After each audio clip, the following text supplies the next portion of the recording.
We're speaking with Indonesia's Tourism Minister, Mari Pangestu. What many may not remember is that before the fall of Suharto, she was an outspoken critic of the government and then joined government to help implement the reform. She joined as the Trade and Industry Minister in the first administration of President Susilo Bambang Yudhoyono, and then moved on to now become Tourism Minister. It's good to get some perspective on what's going on.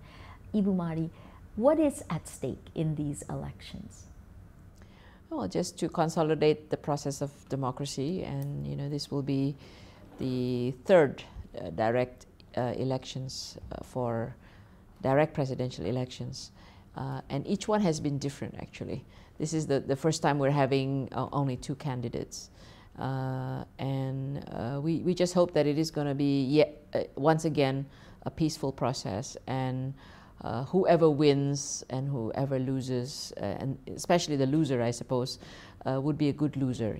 That will be the first time that we want to make it a peaceful elections, and if there are to be disputes, we have processes to deal with the disputes, and let those processes work, and hopefully we will have a good outcome.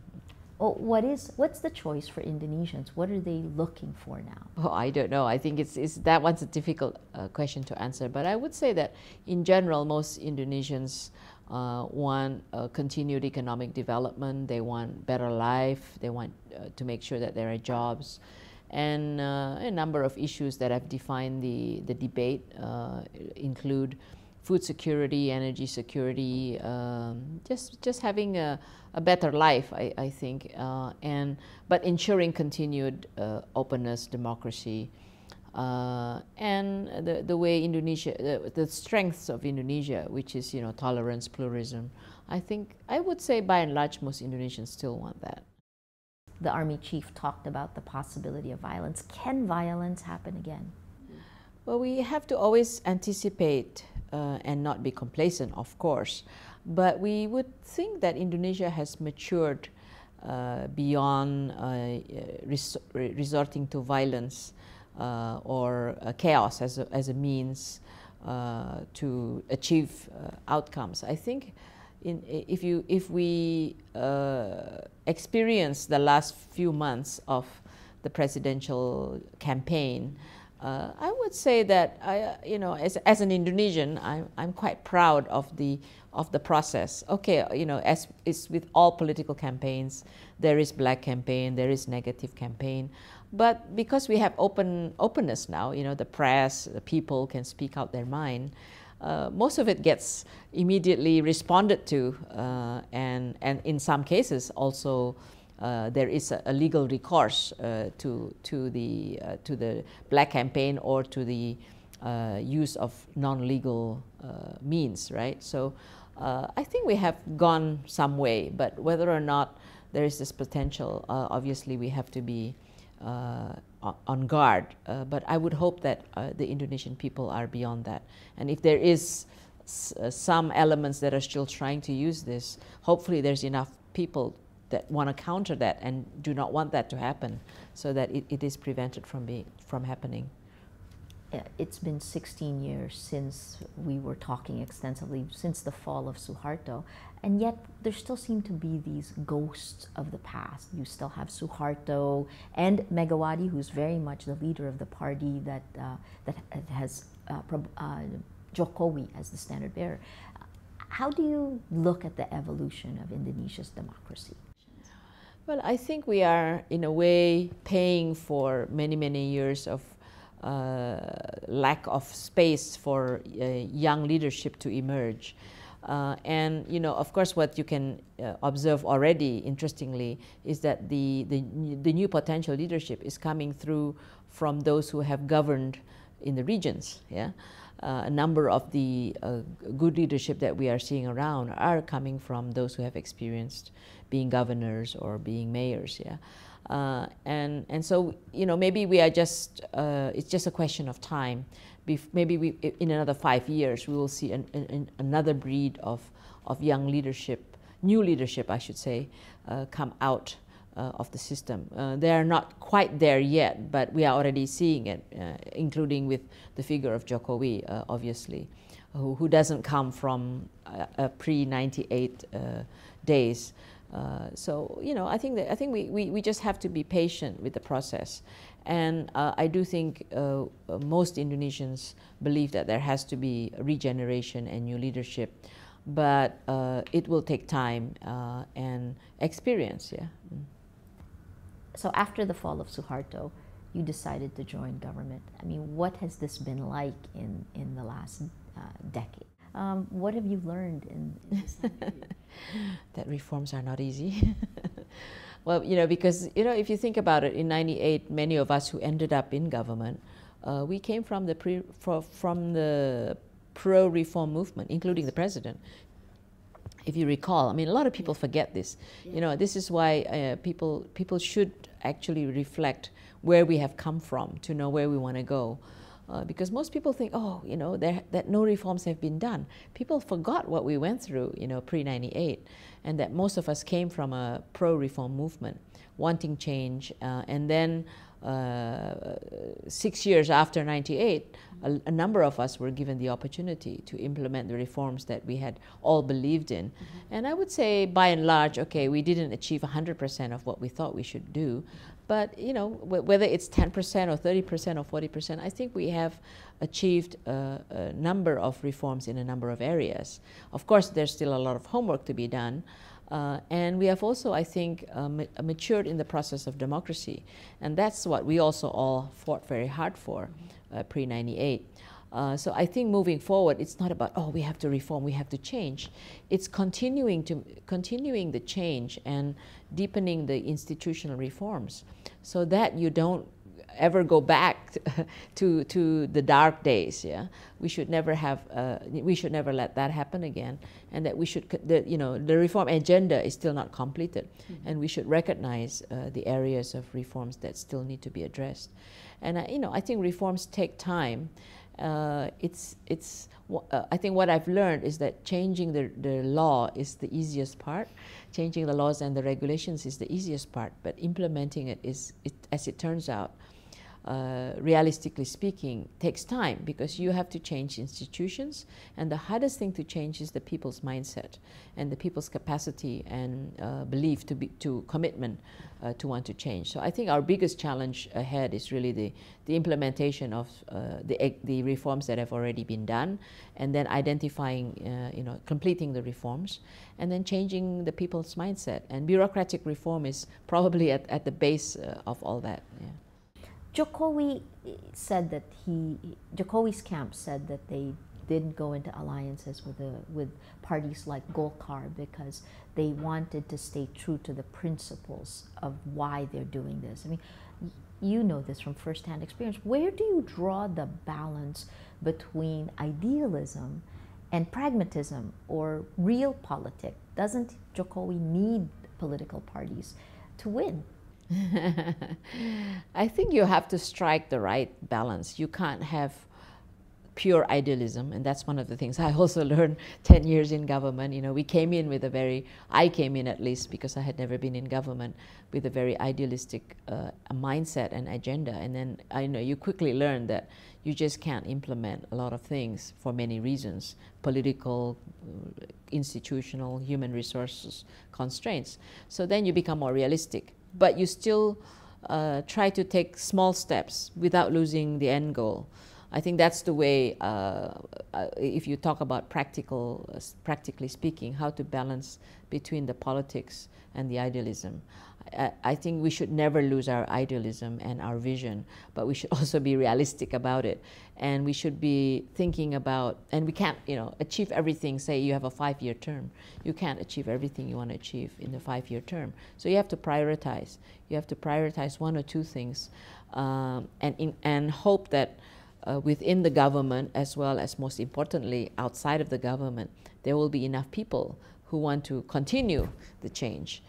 So that's kind of the balance you have to strike. So even if you don't have to make whatever it is, political coalition with the campaign or with the setting up of the government, you will still have to face parliament. Right. So you still have to deal with the politics. Right. And how you deal that without losing your your goals or your idealism. You know, at the end of the day, compromises have to be made.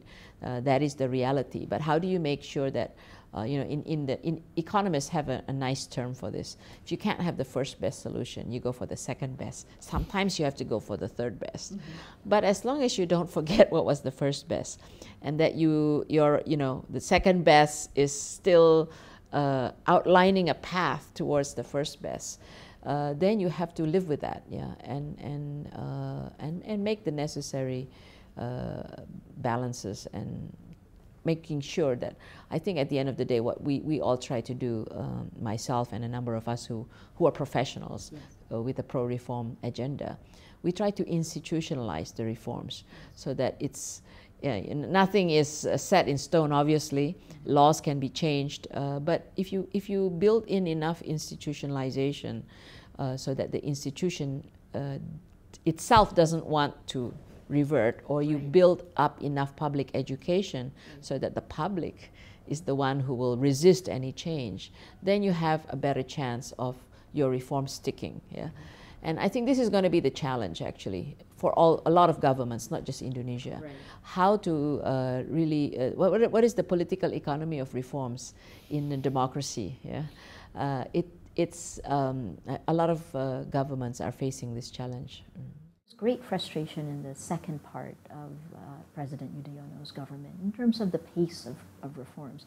If you were to pull back and see it as an analyst, how fast did it go? What were the stumbling blocks? And what things worked, what didn't work? I think if I had to, pull myself back as kind of an analyst or as a researcher, I think in the way we do reforms, the easy part, as I said, was changing the laws and the regulations, and then implementing it on the ground is much harder. Yeah, and because it takes time and you have to have bureaucratic reform and so on. So I think in the first cabinet, you could say that part of the easy components of reforms we were able to do. Yes. We changed laws, and we even introduced the beginnings of bureaucratic reform and so on and so forth. Then when we came into the second cabinet, we found that we were in a situation where it's the harder part of reforms. When you talk about a lot of the institutional issues, that's the harder part of reforms and implementation. And then the other thing that happened is that reforms are easier to do when you have a favorable external environment normally, or when your economy is doing well. Yeah, you are more able to convince people to do the reforms. Although, I'll put a footnote to that, sometimes crisis, in the case of Indonesia and many other countries, a crisis can generate you to accelerate reforms. But I would say, by and large, when you are in a good external situation and when your economy is doing well, you are in a better place to be able to push reforms. So the other thing that happened in the second cabinet was the world economic crisis, which everybody had cold feet. Yes. With reforms and with opening up, and there was a lot of pushback with globalization, with so-called free trade. So we were less able to win the battle on that one, and that obviously affected a lot of the policies henceforth. So I think it's a combination of both the internal challenges as well as the external challenges.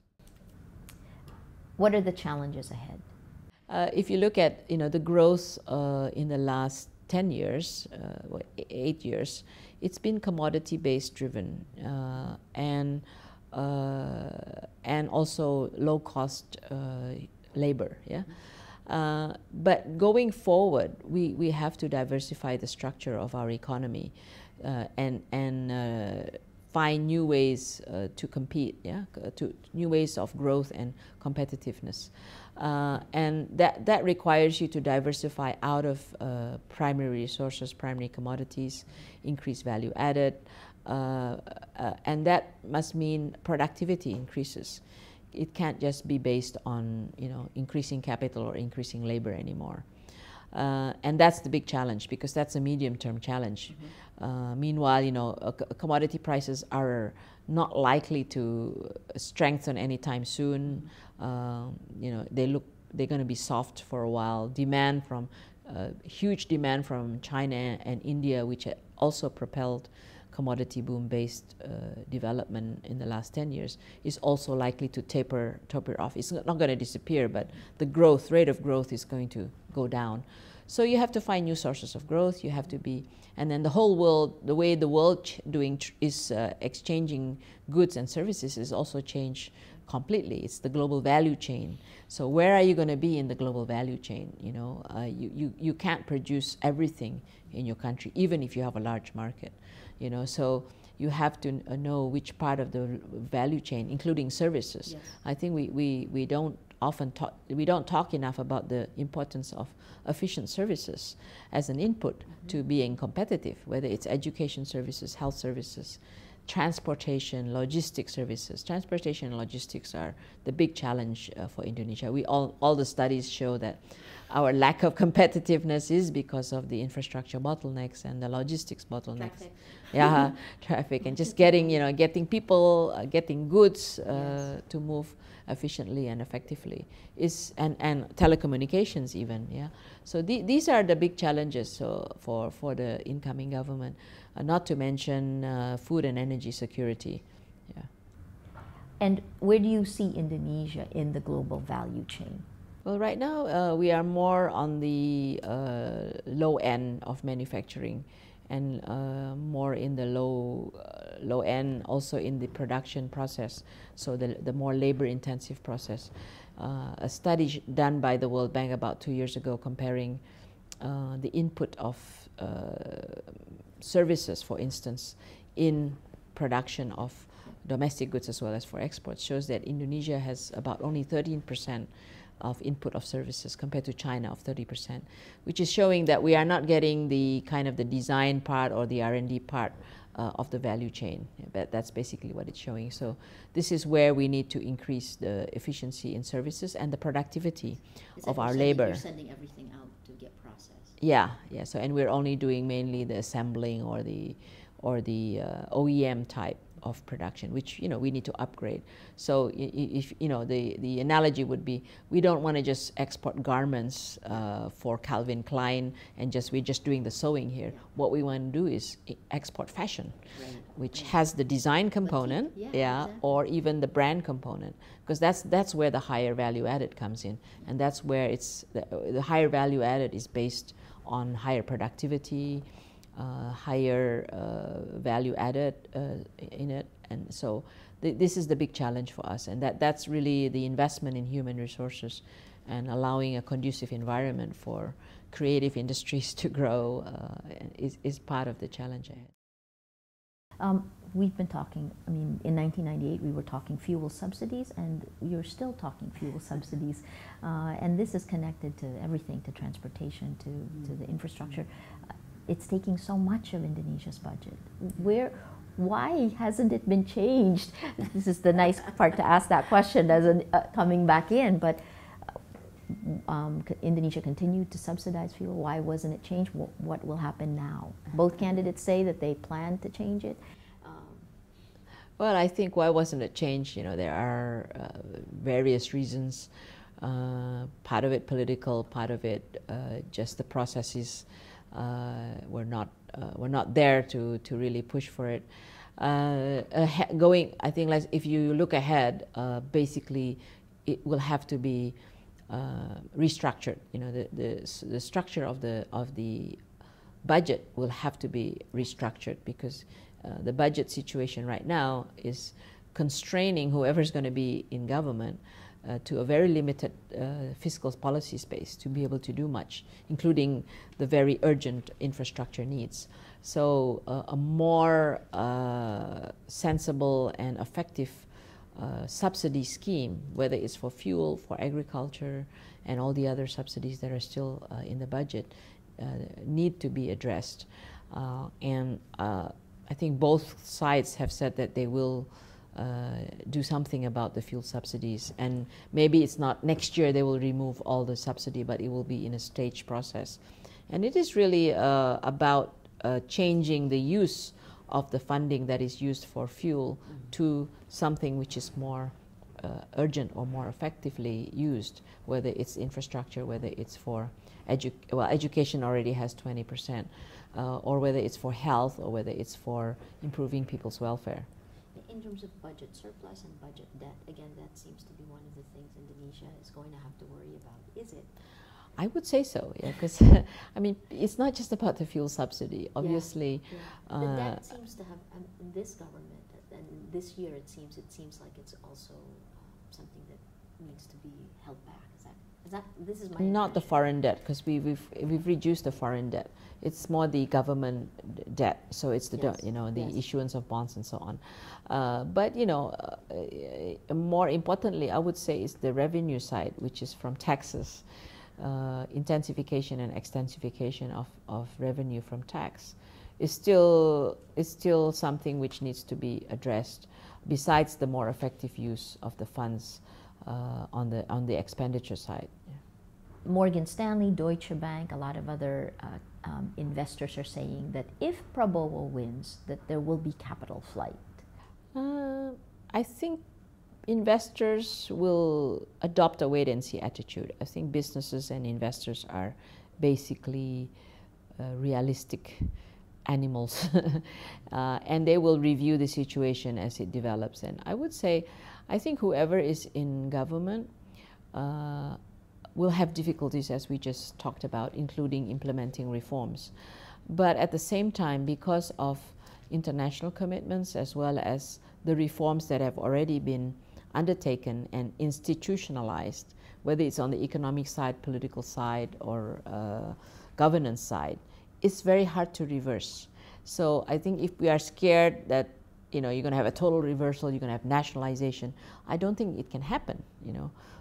Not like at the turn of a hand, because of the way we are a democracy. We do have processes and institutions there.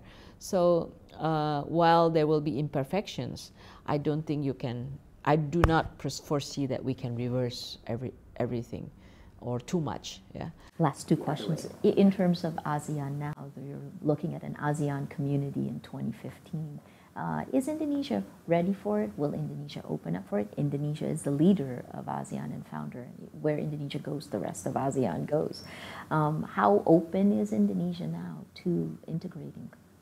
Well, I think this is part of the challenge, I would say, that whoever is in government will have, because at the moment the appetite for increased opening up and economic integration is kind of low, and it's not just Indonesia, it's kind of worldwide. So how do we regain this? I think we have to focus more on practical and realistic ways of economic integration, whether it's improving your infrastructure and your connectivity, visa facilitation, real things that actually will then facilitate businesses to work to improve the movement of people and goods and information. Maybe if we just focus on that area rather than trying to negotiate for the short term until people are more confident about where they are, maybe the answer. And it's a lot of it is about the confidence of a country to be able to compete. Yeah. And that's why, as I was saying earlier, people will interpret what they can about the policies. So I think it will be, whoever is there, it's going to be hard to reverse many things. That's one thing. But people will look at the structure of the president or the government or the cabinet with the view that, okay, are they going to be the ones that can implement reforms? I think that's probably the more crucial question. Is number one or number two better equipped to do the reforms? And that will also then increase the confidence to be able to do more opening up. And my last question now is, you're facing the tail end of your term. Perhaps you'll join government again. Who knows what will happen next? But when you look back on this, I guess looking at this juncture point, I love these inflection points of history. I think this is one of those inflection points. Again, Indonesia has a choice of where it's going to go. How do you see Indonesia looking backwards now, and what do you want to see happen in the future? Well, I think we have come a long way. People forget, people should, maybe the young people, of course, they were too young to know what happened pre-98. But we who were there in pre-98, we always remind ourselves where we came from. You remember in 98, people thought Indonesia would break up, we'll be balkanized, and so on, and there would be chaos. But it didn't happen. So Indonesia is actually a very resilient nation. And we were able to consolidate our process of democracy. It's not by no means perfect, but I would say we are, every election, every time we have a process, there's always a learning, and there's always some institutional development. So we are progressing towards a better governance, better democracy, better economic situation. I don't think people should forget that, and we don't want to go back to something like pre-98. So how do we prevent that from happening? Recognizing that the reforms ahead are going to be more difficult than the last 10, 15 years. You're coming to the hard part of reform. So I would say, whether I'm going to be an analyst, a researcher, or wherever I'm going to be, this is going to be the big question out there for us, is how do we continue to have reforms and make them stick in a democracy and in an increasingly uncertain world. A lot of it is actually has to do with public education. Yeah. That was actually my first day when I was recruited. I was in Australia giving a seminar when I got the call to come here for my interview, and my professor, my first-year professor, who has now become a colleague. So I asked him, because he was also in government first. He's Australian. I said, so what do you think I should do? And what's my biggest challenge as a minister? And he said, he looked at me in the eye, public education. So I think that's really the challenge out there, because whether or not you can do the reforms, whether or not you can say, okay, we need to do this. Yes. You need the people's support, and for the people to support it, they need to see the benefit, and for them to see the benefit, you need to be able to have means and ways to communicate and explain to them, this is really going to help you, Maria, that this is going to make your life better, and this is how it's going to make your life better, but it's going to be real to them. And that's probably my learning.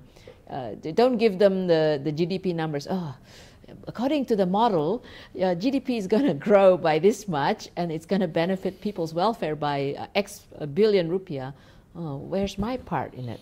So we need to be better at communicating. How does it affect me? Me, not in aggregate.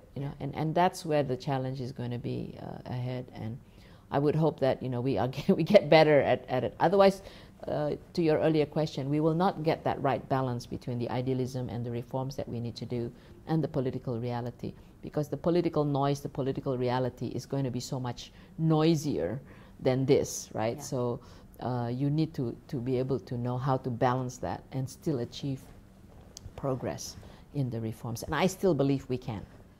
And where did you find your balance between idealism and pragmatic, real politics? I do two things. One is that I always have to remind myself, as well as have enough information and analysis to know where I want to go, even though sometimes you think, oh, that's too ambitious, that's too idealistic. No, never mind. We may not get there in 20 years, we may never get there, but we need to know the path, okay? And if that path is controversial, or people are very critical about it, mainly because they don't understand how it's going to benefit them, then we don't say anything about it first. We don't even say anything about it. We don't even use that language. Say, I would, given my trade background, we don't say, okay, we want free trade. No, we don't use that language. We say, we want to be competitive so that we can better life, makes people's lives better. Mm-hmm. And to do that, we need to do A, B, C, D. It's the way you communicate it. Maybe you just don't say anything, you just do it. Mm-hmm. And then when the results are there, then you can tell people, okay, by the way, this is what happened, this is what we did, and this is the result, And I met somebody recently, an old friend, from the research community, and because we are doing, I'm thinking a lot about services sector. Tourism is in the services sector. So I was asking her, so how did Malaysia implement its services reform? And she said, you know, the Prime Minister at the time, he asked us he commissioned a huge study on the services sector. And it was across the board very comprehensive, and we were asked to think future. And he kept the study in his drawer. And then he would pull it out when he thought it was politically opportune to do it. But he knew he had it in his drawer. This is, I mean, this is like a simplification of what she told me. But that's I think that kind of inspired me to think, okay, I'm doing the kind of the similar approach, where okay, we kind of know where we want to go. This is the ideal way, but how do we have to be pragmatic. Yes. We do what we can when we can. And sometimes we don't have to advertise it to everyone. Sometimes we do. It depends on the situation. So I think there's a lot of learning in implementation and communication, and getting the public support. Yeah, and getting the public support is all about how does it benefit me. You know, so I would say that's going to be the big challenge for whoever's in government in the next 5-10 years. Okay, thank you. We have been speaking with Indonesia's Tourism Minister Mari Pangestu, looking back in time.